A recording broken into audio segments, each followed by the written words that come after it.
2 of the Jonathan Ellis interview. Solo Spotlight.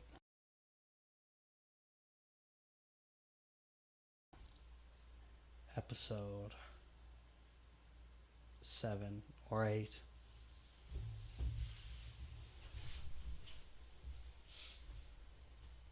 You want the door open or closed? Close, please. Just figured because you're a dog. Yeah. You're doing dog. What was the thing you were talking about before? Tracing IPs Yes. and decoding IPs through. Right. Linux. Yes. Okay. That's what we were talking about. I think.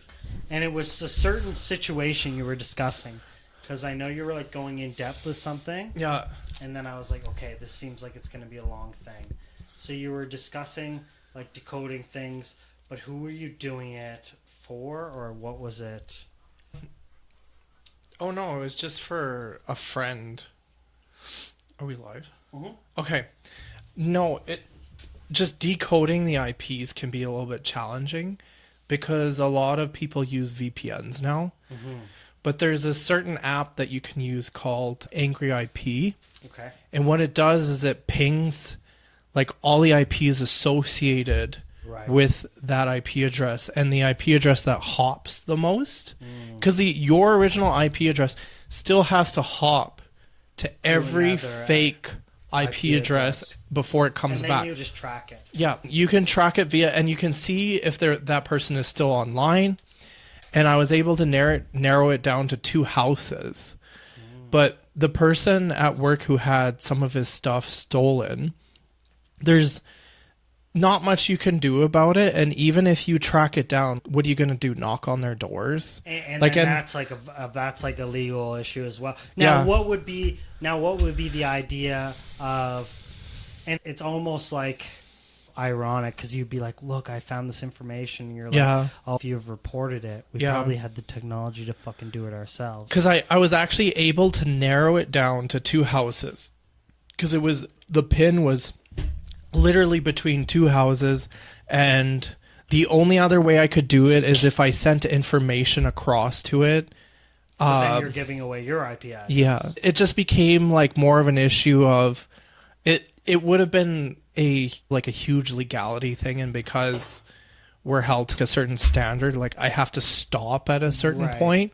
At least you can do one of these things where you're like, hey, this is the information I can give you. I can't go any further. Yeah. Whatever happens, don't tell me. And that's where we have to go, because if we go any further, this is going to be a bigger issue. And it's the same with the cops, where it's like, oh, I can pull someone over and like something could happen, but if I illegally do something, they get away with everything. Yeah, that, and as well as the rules and regulations for information like that, I'm not very familiar with it. So I'm going into like undisputed territory. Like I have no idea what would be legal beyond that point. So I took pretty much a stop to it, but there was another IP that was showing down in Toronto. So if it was amongst 2 people coordinating these stolen goods, like even online, and getting money back from Amazon, and then Amazon can't do anything about it, you don't know how much work the person nearby has done versus the person even in Toronto. So it seems like it's a losing battle. I basically told him to install Wireshark. So you can use Wireshark in Windows. Right. And it basically monitors any type of other computer that has visited you and what websites they visit on. So like you can actually use that as information, and you can submit it to police, I guess, if you want to, but I think they would only be interested in it if they were trying to find like a certain prolific hacker who's actually given people like plenty of issues. Right. Because there are informational breaches amongst certain companies where you can actually find, if you don't update your email often enough, like your email and password, so someone can easily hack into it, because there's usually regular informational breaches. That's why they always tell you to change your password every 6 months. You hear that, folks? So change your password every 6 months. It's imperative that you do that because I'm gonna. eventually, so some companies actually even have their security saved to a cloud, and eventually they still have access to the previous cloud. So if you don't change your password, it will end up in a different cloud, and if someone accesses that cloud, it becomes a huge problem. Right. Other than that, most of the time it's literally from breaches. Same with if your information gets like, I heard LinkedIn had a huge leak. I forget what year, but like they had it like where they like so many people's information got leaked, their passwords, everything like that. And then what I would think if I was a hacker, if I found a prolific figure and I found out their password to LinkedIn, I would use that for every single type of account I could use, hoping that this person's dumb enough to put the same password. Yeah. You know? Yeah. Like, so it's funny too because a lot of people don't create any more than one Hotmail or one email. Most emails recommend you to have a backup email now, but if that's how they send like backup codes and stuff. yeah, for it. but if a hacker can get into your email and you only have one email, they'll set up another email so that if you try to recover it, can't even recover you can't it. recover it because he has access to your email. He can recover it himself Because he made a backup email. because he made had a the backup plan email to your backup so plan. so Backup your backup yeah plan. And it's even worse if you accidentally clicked on something that has Malware. or what they call is packet sniffing. And it basically sits between your computer and whatever you send out, and it will actually pretty much data mine anything that you send out or that you type or keystroke on your computer. Would people do this type of practice to simply collect a lot of data to sell it? Or is that like too monotonous? Sometimes they'll do that, or they'll use it as way like too much. Or could you like mass produce like packet sniffing? I guess it depends on anything that you create out of it. You could, but you could hotkey it, or you could have it on certain shortcuts where it multiplies the program by 100. yeah. But usually most devices are secure enough where if you try to do any methods such as packet sniffing, you usually have to have a USB in their computer to have it, because your computer will eventually detect that there's something wrong and that there shouldn't be anything there. But a lot of people who are not computer savvy don't even. And okay, without going into too much detail, I heard a lot about like people basically uploading malware on something like a flash drive, but it's recognized as like a keyboard or something like that. Oh yeah, you can do that quite easily. Where like you, or like it's even like just a Bluetooth dongle or whatever. Yeah. And you load onto like a malware file, but when you put it in, it recognizes it like a USB mouse. Yeah. And then immediately it can just start. Yeah, it just siphoning any type of information, any type of keystrokes that you do. It really varies whatever that program has, whatever that person wants to do, right, or intends to do with your PC. Like a series of keystrokes that could access settings or could access like whatever it is, temperature settings, like you've said. So it's kind of funny because our workplace, they use a program called CompuTrace. It's right in the BIOS. Okay. So anything you type in at the computer, the keystrokes. There's going to be keystrokes no matter what. I find it really pointless when people tell you to go to Microsoft Word and that sort of thing. I'm pretty sure higher ups have more access to like user settings with. But even would the language be readable to someone like that? Is it like on a command prompt where it's read keystroke? Because I don't. No, because it's its own app on its own. So it almost works. What's it called? Citrix. Okay. So it's just like an overview. It can see what you're doing on the computer, where you went into, blah, blah, blah, blah, blah. Yeah, similarly, but CompuTrace is a little bit more advanced in order for them to gain access. It's like a $10,000 a month plugin. Yeah, because they create like event logs and that sort of thing. And then everybody has their own like IDs and passwords where they can log in. Generally, I don't see them actually looking that stuff up unless if, let's say, someone was involved in a criminal activity and then police had to intervene and you would probably or whatever. have to be IT to know the functionality of like, because once you get to that level, it's even if you wanted to like weasel around, Yeah. you probably end up breaking it. Yeah, and from the a lot of people information. who even try to create anything through the BIOS, that's like a whole nother thing. I think that's just computer engineering or something like that. Yeah. But no, there's so many different avenues of computing in the world. There's different types of ways that you can get into people's like phones, even, for instance. Like, just take a look at Skip the Dishes. Yeah. It tracks the car's movement wherever you go, but it's also an app that tracks your location at all times. So you can actually just see where your phone is. It won't legally say where it is because it's a legal issue, but if you can get a hold of settings like that, like the world's in your ballpark for Skip the Dishes. It's very like scary in some sense because you say like, even I was just watching this podcast and the guy said like he ended up like reverse engineering he had a robot vacuum, and apparently all the data that was collected was stored in like a cloud server from China. Yeah. But he said all of this stuff, like they could change the settings on what it said when it booted up, or like the fan speeds, or like whether or not it tells you if the bin is full or not, or things like that. And he goes, but like, why would my data need to be accessed by a cloud server in China? Right? Yeah. Because it's all about, and I feel like companies, they just sell out your information for money. Well, and that's probably the most expensive thing that you can sell right now. Yeah. Probably beside your fucking organs. Yeah. And just look at TikTok. Think about how much like youth data, like TikTok was made as like a child app. There's two different types of TikTok. There's Huawei. I think it's not Huawei. No, it's also a car company. Yeah. They also put AI into cars and that sort of thing.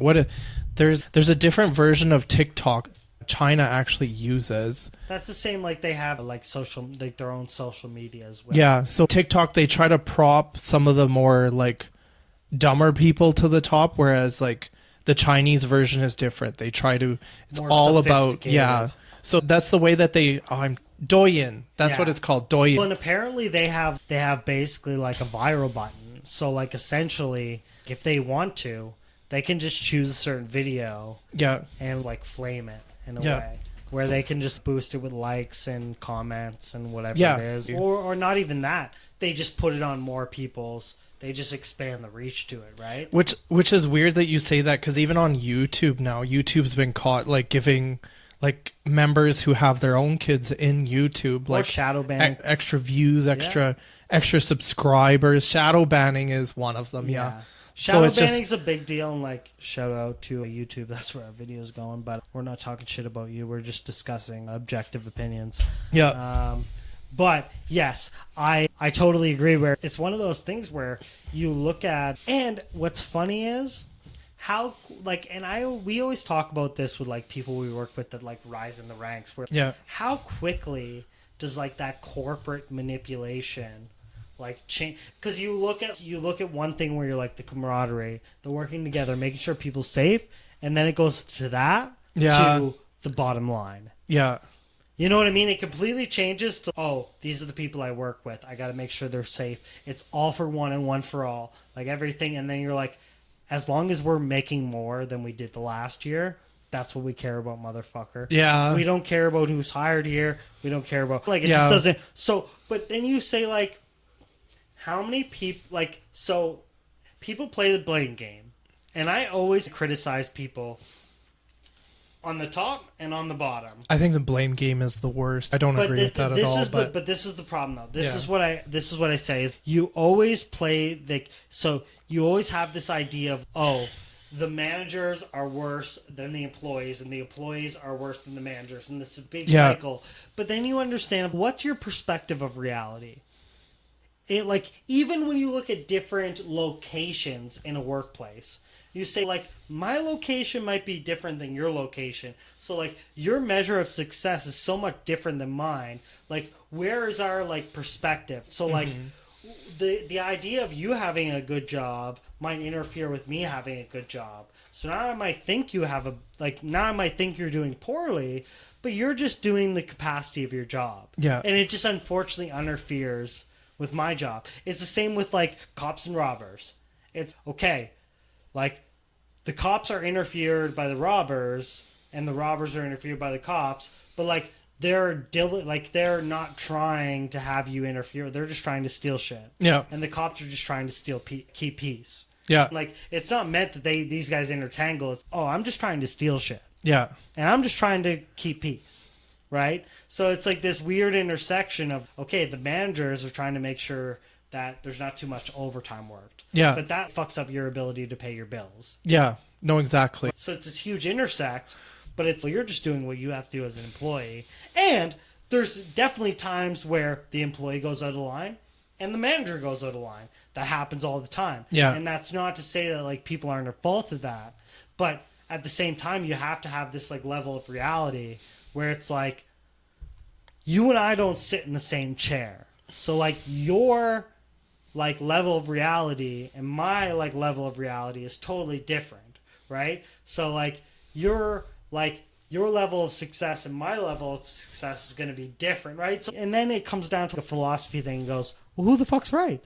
Like if you fucked up my day and I think you fucked up my day and I think you fucked up your day, well, whose day's really fucked up?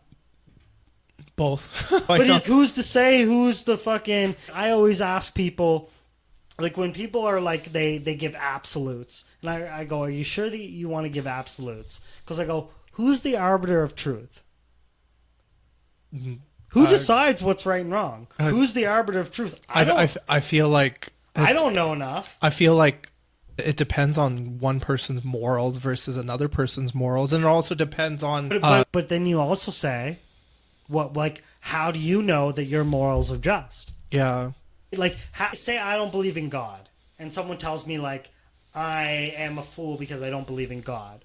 Well, who's to say that I'm right, and who's to say that there's right? Yeah, because there's no certainty. There's no proof. Or, like I finesse the tax system with a business, yeah. and I write off more things than I should. Yeah. There's a lot of people that say, well, that's the right thing. Like, these guys steal from you, steal from them. And then there's another thing of, you got to do what's right for the goodness of the... You know what I mean? So then it's... So you look at all these circumstances or scenarios and you say, well, who's the ultimate arbiter of truth? And that might have let me more into the realm of, like, spirituality. Because I've never been... Like, I'd say within the last 3 years, I've been, like, a spiritual person. Yeah. And not to, like... I don't pray. I don't go to church. I don't really research it. I have no really like knowledge, or I'm not like bequeathed to someone. Like I don't like, I'm just doing my thing. But like I also understand like this what's happening here right now is not coincidence. Yeah.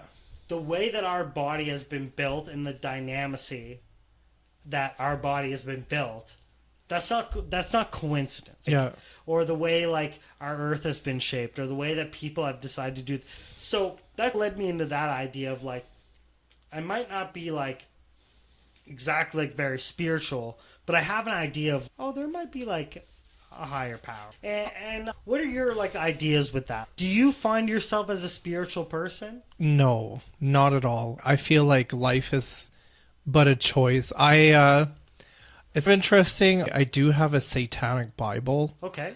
And I only got it just so that I didn't have to go to Christian camp, because I got threatened to go to Christian camp when I was younger. I bought it just to make a point, basically. Right, leave me alone. Yeah, leave me the hell alone with it. And they did, but it was so funny because I still have that book. Do you think that attitude's like do you think that's pretty standard do you think the idea of, oh, I'm going to go the other extreme to deter you? Yeah, because like that's basically what it is. Because I'm going to fuck your shit.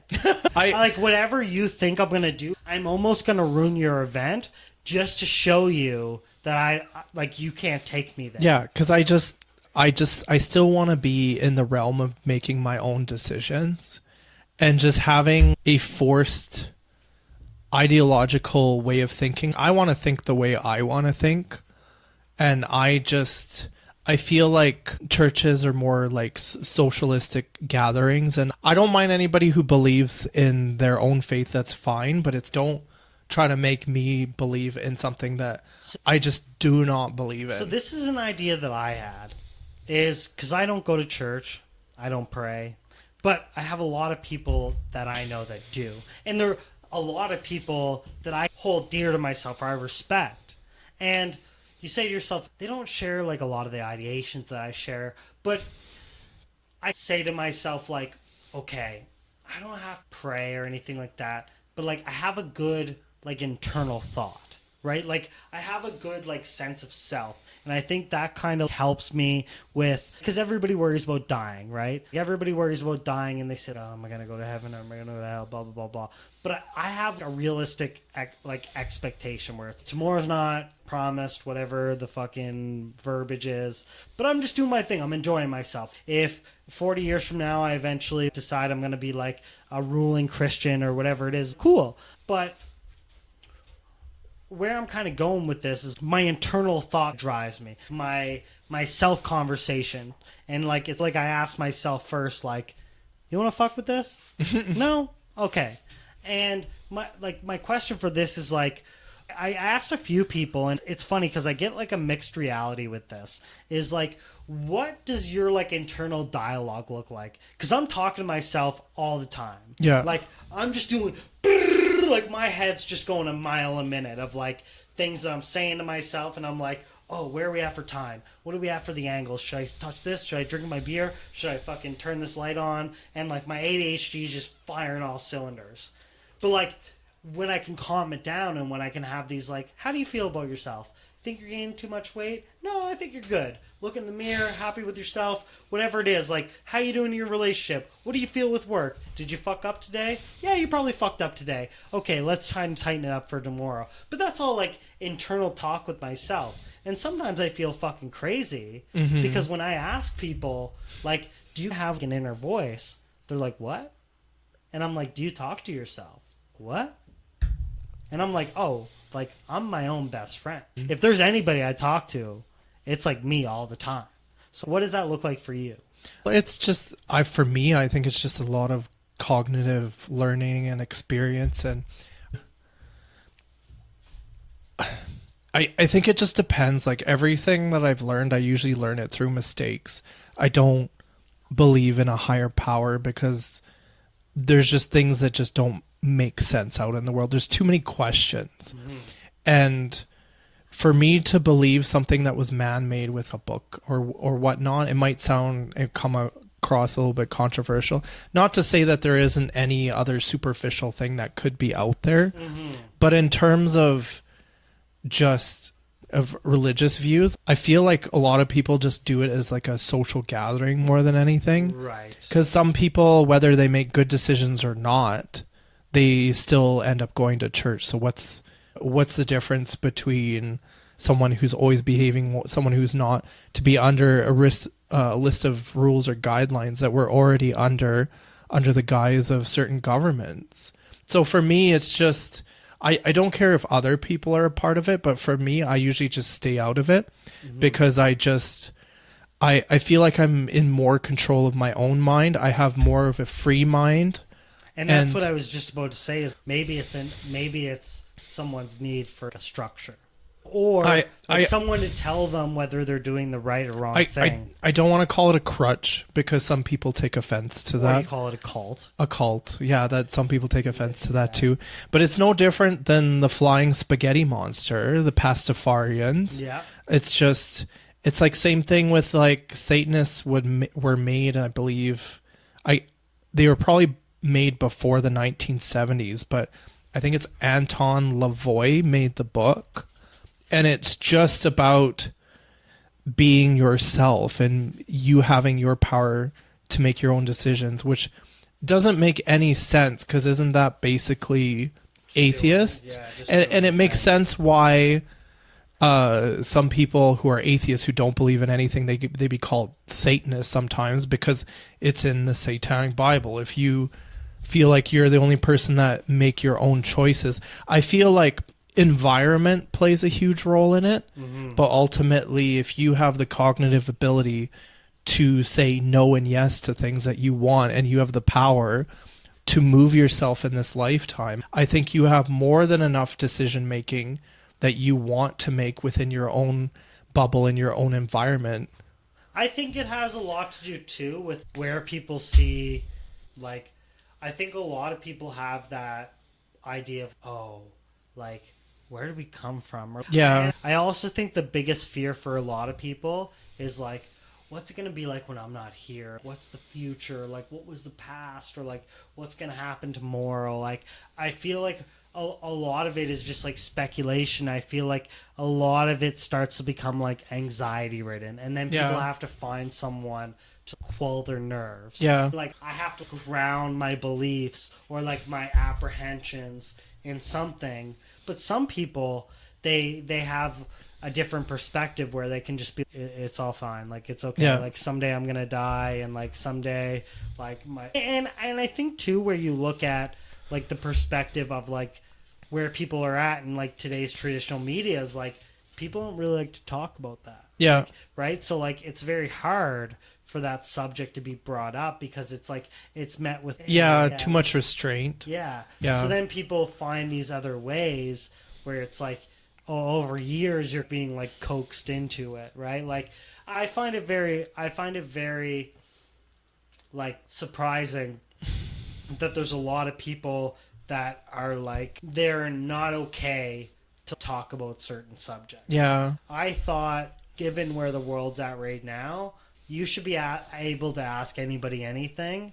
And given the limited amount of privacy you have, you put your life on Facebook, Instagram, TikTok, this and that. So then if I ask you like, oh, are you like straight, bisexual, gay? It shouldn't be like, oh, how dare you ask me that? Listen, you have over 800 hours of like footage on the internet, and there's programs now where I can take a picture of your face right now that has never been on the internet, and I can find any photo, whether you're sitting at the Super Bowl or interviewing on a podcast, because it takes the features of your face, compiles it through like 82 billion sources, and then spits out wherever you've been. So then it goes, is your expectation, do you think like you've never been recorded by like a street cam, or like you've never been in like a news or whatever it is? But there's so many times, like every time you open your phone, you take a picture of your face. So it's like, where's all that data going? That's a very good question.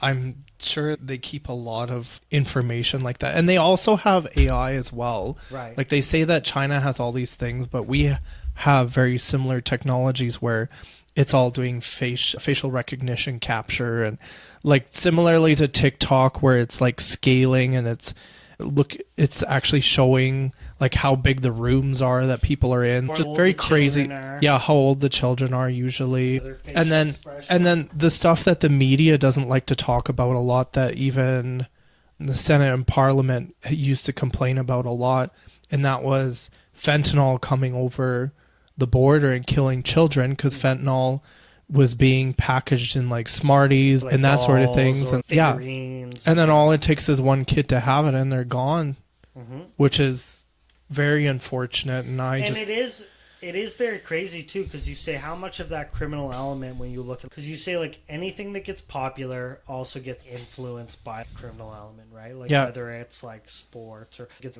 sports, you talk about illegal gambling.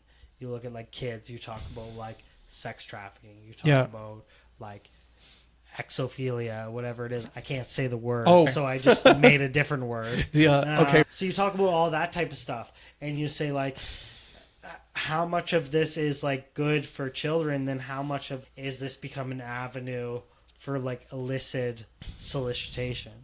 Even you look at like social media, they said one of the most popular ways for like people, like kids, to get solicited is like through PlayStation Network and like Xbox messages. And they have like it's so easy to link up with someone who's playing a video game and say, here's my number, or add me on Facebook, or whatever it is, right? And they'll use like keywords like cheese pizza.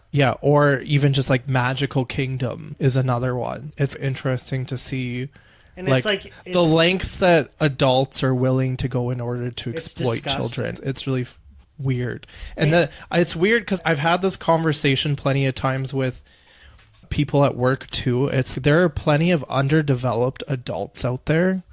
Like, why are you picking children? And a lot of people say it's a power thing. But I think, but then you look at both extremes. Okay, and it might even be three extremes. Yeah. Where you say the extremes are mental illness. Yeah. The next extreme. I think mental illness is a poor excuse for that. There has to be more research and then you behind that. And then you look at like deliberate, like wanting to do it. And Yeah. You're just perfectly cognizant. Yeah. And then you also look at the idea of, oh, this is a, like a monetary thing.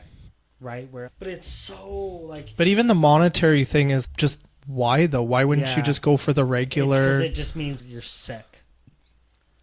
So do you think some of that has to do with a spirituality thing? Do you think there is many like religions or ideations that kind of like cater to like young individuals, or like the idea of that aspect, or like maybe I don't know, like maybe certain speculation within certain religions? Do you think that kind of like, I don't know, that kind of like taints, I don't know.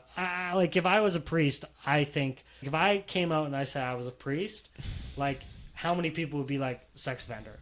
Yeah, because it's just a negative, stigma. a very negative stigma. Well, especially just because it's been coming out more and more because people, But I guess, that apparently part of the religion. No. But it's, why would it come out that much? I think it might be just like practices, or they're around too many children. It depends on their environment and what they're around all the time. But in terms of knowledge on that subject, I wouldn't know that much about that because I'm obviously not around it. They've had documentaries about the Vatican, but at the same time too, it's one side of the story. Like, how did it get to that point? Right. Like maybe they're around like copious amounts of children, like altar boys, it's almost like pigeon-toed. It's kind of, yeah, like it's pigeon-toed in like a certain angle. But what about all the other people who didn't do anything like that, who just want to create a positive community? They get that negative stigma that goes along. It's like same thing with them calling us knuckle draggers. But at the same time too, it's but then you look at, I can understand why they do that. But like even knuckle draggers, that's a very primitive thing to say even about guards as a whole, because it's like we still have to be very communicative if we have to fight. But they see the other professionals as doing that. Yeah. Like they see us as, shut up, boy. Like, you know what I mean? But it's meant as something that's like idiotic too, like almost like as if you're not smart enough to talk to somebody. That's why you see relationships that are within a workplace like that. There's like a dichotomy of, oh, if I was a doctor, like I couldn't be seen dating someone like that. Yeah. But it's that level of, oh, I have more of a social influence where I could never be considered because I'm too smart or I make too much money. And the thing that's always bothered me about it too is the guys who usually get into fights a lot of the time too. It's usually instigated by the inmate most times. Right. Instigated. Right. And it's just, they just try to get under your skin, and some people have actually fallen for it. But no, coming back to the terms of the topic of, sorry, it's just a little bit distracting. He's very, that's funny. No, but in terms of just child trafficking and all that kind of stuff, I think it's so weird to me because there are so many people out there. Like, for example, I'm not going to say names, but I have a family member and she's like in her 20s and she still looks like she's 14. Right. She literally looks like she's 14. What's wrong with dating someone like that? And it's different. Like, it also depends on what that person wants. Maybe that person can't get that certain individual. Do you think as that person that's, say, 24 years old, that looks like a 17-year-old... Or even younger, yeah. Or even younger, do you think that's, like, more of a burden, given in today's climate? Because I have to be extra careful on who I talk to. Because I have to worry that 10% of the people that are, like, sourcing me out are like doing it in like a predatory nature. I think it would just depend on what the other person's goals are. Like, for someone being like even just looking so young, they still have that 24 years of experience to live. The level of like communication. Whereas someone who's 12 or 14, they're still going through the phases. They're overly emotional about things. So like for them to want to date something like that, and I feel like the bigger age gap, the more different you are from one another. Like the growing up humor is different. Like even just noticing from 20-year-olds now, they laugh at stuff that I would never ever laugh just at. the language. So it's like a lot of people just say that it's a power thing that these guys go for, but it's very, I don't fully understand it when they're, even if it's a power thing, what's to say that if they did have the money? Because I've heard of types of individuals like this who have a ton of money. Like what's to say that just find somebody who's just underdeveloped, who's of 25 years of age? Not that people would be into that. Not everybody is into stuff like that, but why not just go for people like that? Mm-hmm. But then all these other girls who feel like underdeveloped, they feel like they're not going to find anybody. But it also depends. They also have to like them back, right, as well. And it's really funny, and I'm going to track back a couple sentences because it's really not. I don't want to say funny, and I always say funny. And yeah, it's a very touchy subject, but it's different because the idea of how do I lost my train of thought. Damn it. It's okay. Like the idea behind it is like the fact that you don't really you can't really come to a conclusion. Yeah, means that that's a good thing, because if you understood why a rapist wanted to, why a guy wanted to rape, then that would be more concerning a little bit. But the thing is, it would mean you were more understanding to that kind of pathology. Yeah. If that makes sense. So it's like the idea that you don't understand is like almost a good thing. Yeah. Because it's. But I feel like they need to do more open studies on stuff like that, no matter how controversial it is, in order to get an understanding of. But even to get an understanding, it's still inappropriate. So do you think? So here's my question, and it just popped into my head from a podcast that I listened to. So I'll give you a little bit of context, and then I'll ask you my question. You ready? Yeah. Okay. California. Yeah. They want to legalize blankophilia as a sexuality. So they say which is crazy. But then you have Florida on the other side of the coast that wants to, whether you get convicted once or whatever, is death penalty. Any sexual offenses. Oh, jeez. Actually, are they thinking about that? So they want to just kill everybody. But then, this is my question.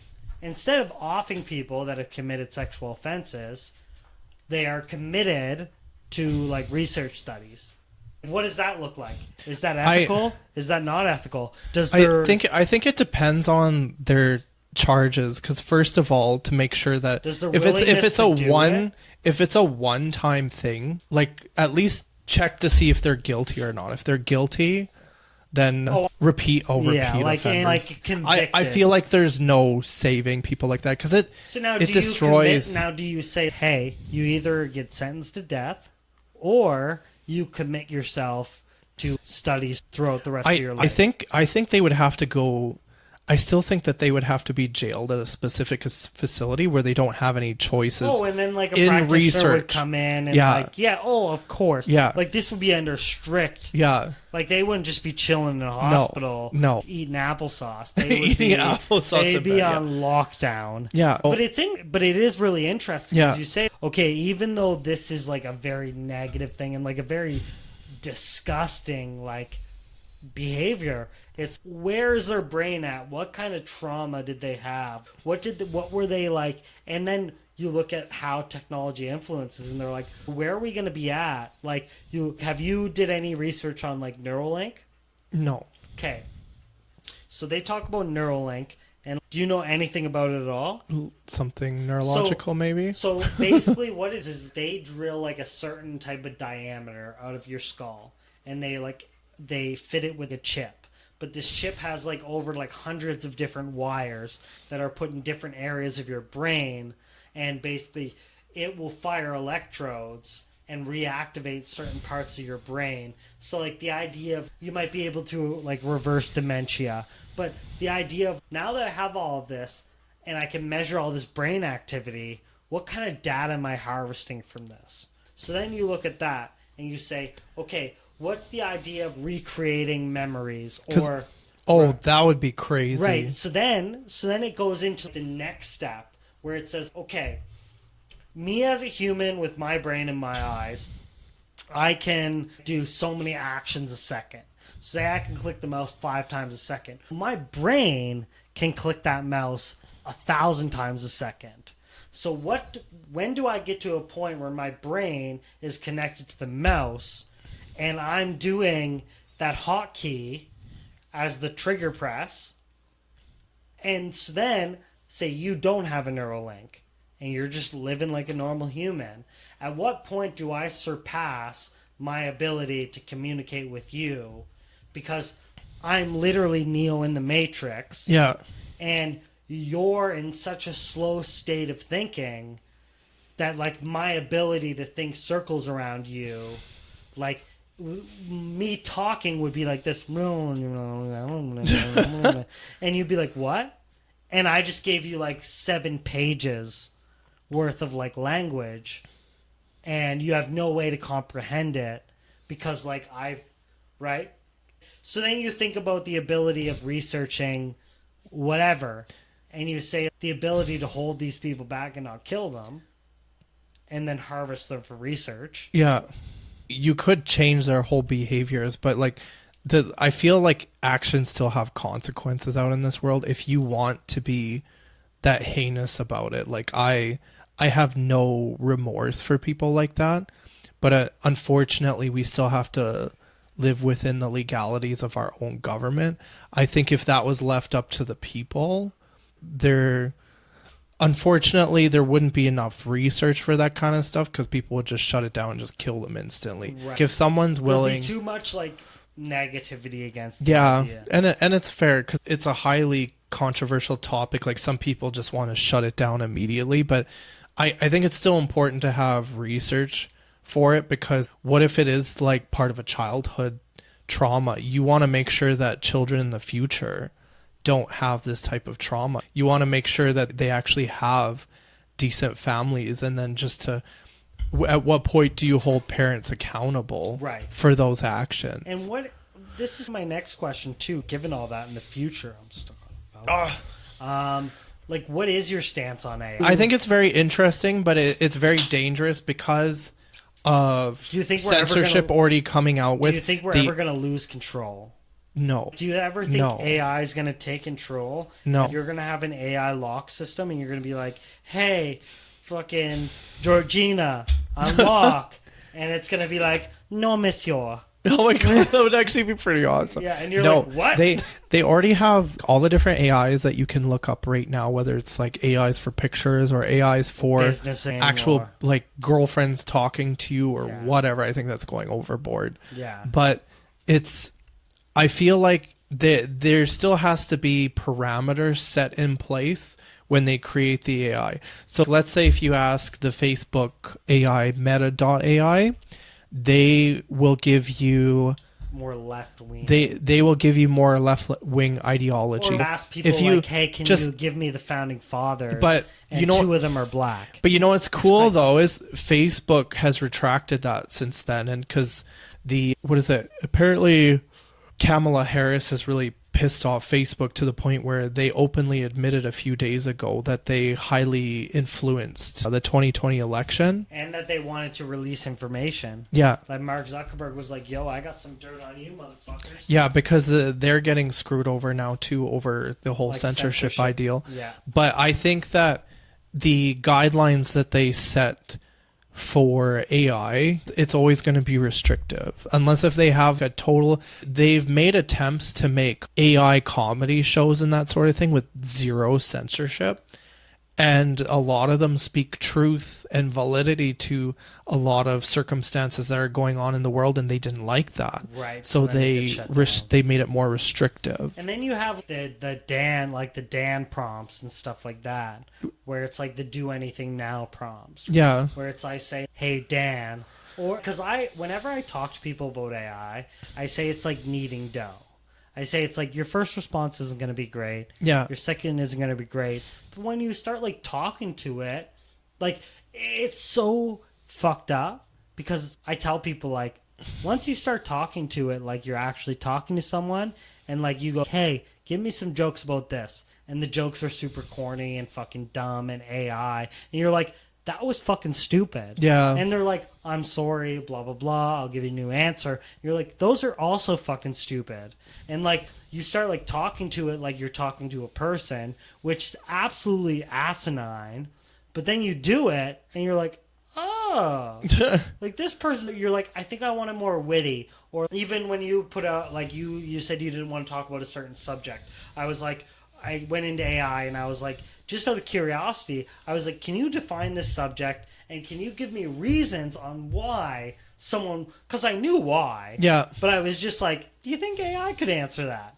And I was like, oh, and it was like, this is what it is. This is like the reasons people use it. This is why your guest, given your chat thread of every other question you asked, and every other thing that you've asked it to produce, this might be the reasons on why someone wouldn't want to like right. So it's one of those things where if I asked that right away, it might have not given me that answer because I've needed the dough a lot, or I've done that like initial the type of language that I want to talk or the type of like context that I want to work in. It's able to give me more of a curated answer. And it's becoming more dangerous in the fact that they want to implicate more AI into like human brains, and I don't know how that's going to work. It's called brain hacking. WHO has already stated outright, even in a seminar, that they're able to do brain hacks. That's scary. Which is and DNA manipulation. Or like what happens when all of our manual labor goes to like an artificial intelligence or like an automated which system. is silly because then companies don't want to pay us money and then it's like people will lose more jobs, but then that comes out to like universal basic income where like we just get paid to gain weight and fucking ride around in but it needs to be fair and concise, and you need to know how fair major companies are going to be for it. Okay, just because I feel as though for UBI, governments are in the process of trying to make it like all democratic countries universal in this regard. I'm still talking. I'm still here. McDougal's gone to the washroom. I'll just wait. It's okay. I'll just play with this dog until he comes back. So... it's okay. So back to what I was saying, like especially with UBI and a whole bunch of democratic countries following suit with wanting to do a great reset because they pushed it, they've openly spoken about it. I think it's because the disparity between the rich and the poor is too high now. Yeah. And something needs to happen out of it, but the way that it's being spoken about is not in the public's favor. So I feel like public opinion is being swayed to think a certain way. But I think ultimately I'm hoping something good comes out of it, because this whole inflationary process that some countries are going through, like they're actually being told, even in Canada, to restrict the amount of milk being produced in order to cause inflation to go even higher, because I've seen videos on it of farmers like pouring out complaining and they're being strictly told to do that in order to promote it. Create scarcity. But it's like, how are you supposed to make any money being a farmer either if you're doing that? If you're producing a mass amounts of milk and then the price of the milk goes down because there's so much of it. Exactly. And that actually happened just 2 years ago. A lot of videos that people do in outcry, you can pull it straight off of YouTube via YouTube downloader, not the one on the website, because the one on the website still has control over what you can download. And you actually don't have the access to the file. So you have to do a third party download. Yeah, so it's like, it's usually just Y8 tube. Sometimes it's YouTube downloader. It just depends, but I think the preservation of accurate information is also very important, and misinformation can lead to far worse than actually telling the truth. Yeah. So in terms like that.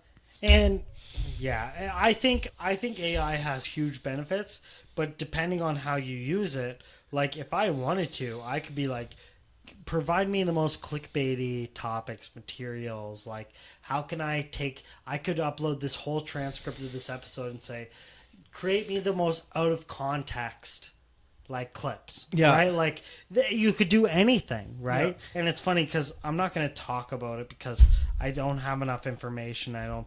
That Nolan guy I was going to talk about, or whatever the frick his name is. I'll say his name because whatever. But it was Larson or something. Larson something. Matthew. He was like a Virginia state attorney or some shit. Let me try to find it here. I have my notes. Yeah, I'm not going to be able to find it. Okay, let's go into your like. What are your like views of the rest? Okay. This is my this is my question. And I ask a lot of people, especially people that are single. Okay. Was there ever a time in your life where you settled with the fact of, I'm never going to be married, I'm never going to have kids? Or were you always, it's going to eventually happen? I said that if I didn't have kids or a wife by the time I hit 30, you weren't going to have. I was going to invest in an apartment condo, and that's exactly what I did. So do you plan on having any kids? I do to a degree, but it's not. It used to be a high priority when I was younger. Now that I've gotten older and I've just seen the way that some relationships have panned out, it's dissuaded me away from that type of thing, because I've hit my point in my 20s and 30s where some of the people who I've dated, it has turned out to be in some cases very volatile, to the point where it's like, I really want to find someone who's for me, and if I'm having any issues early on, I don't want to proceed with that much later. Mm-hmm. My biggest thing is I just want to have fun, and I want someone to just have fun with me, and to get into the more details of what the fun entails. It's just enjoying life. There's too many people out there that stress out about the littlest things, and I feel like when you're in a relationship and you want to be communicative and you want to be with them, that stress gets put onto you a lot of the time, especially if it's